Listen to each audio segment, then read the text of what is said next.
小伙伴们，杜姐真的出息了，花了5888，从国外购回来一个迪迦奥特曼的大萌蛋，这个也许就是世界上最大的奥特曼蛋了吧。本来呢，我是想把它当做传家宝传承下去，但是为了我们的粉丝朋友们可以给我小心心，今天我就把它开了。其实我也蛮好奇的，这个奥特曼大萌蛋里面会不会有什么光之国的宝贝呢？开整。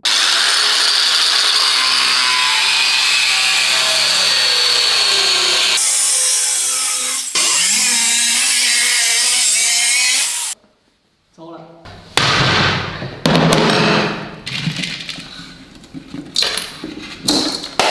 哇！碎了一颗金蛋，掉出来200块钱。这里面呢，无非就是装了一些金蛋。了解我的人都知道，我这个人呢，对钱不感兴趣，只相信光。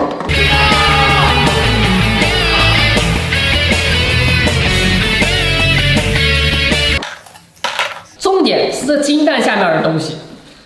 哇！应该是一个奥特曼迪迦，还有小抹布，这个应该是一个大胖子，飞碟，我天，果然下面的才是最好的。再找找，拆完之后呢，我们还是要给它复原的，毕竟我们的迪迦也是要面子的一个人。手术很成功，母子平安。哟，还挺倔强。哇呀，4个刀起，哇，这个多5张，我喜欢。呀，只有1个，我不嫌少。也有1个，有就好。空的。哦，还好，是有3张。哟，1张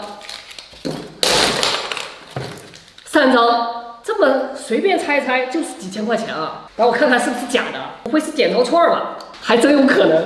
不管了，先藏起来。接下来我们就来看这些奥特曼了。先看这个胖版的吧。哇，这个死胖子到底是谁？难道就是奥特曼退休之后的生活吗？没有打怪兽的日子都这么堕落了吗？你说商家也是搞笑，放这么一个丑的奥特曼，又不值几个钱。我天，某平台居然要卖800多，搞不懂。下一个，我们看这个飞碟吧。这飞碟我还是第一次见，这个应该是奥特曼的日文吧？这怎么飞？这确定都是光之国来的吗？这个奥特曼好看。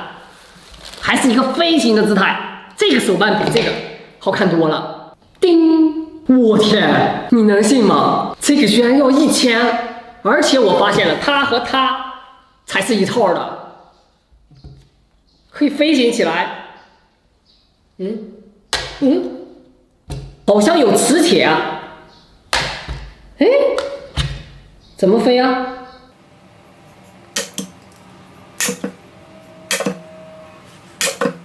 飞不起来，算了，看看还有其他什么东西。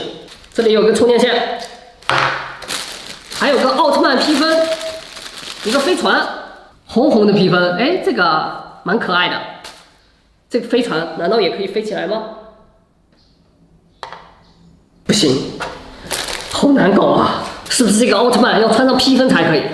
怎么穿呢？套进去。哟。我发现这里面还有开关了，哎呦，这都亮起来了，太帅了！哦呦，这才是正确的打开方式嘛，真的浮起来了，哇！如果再有点音乐，那就更棒了。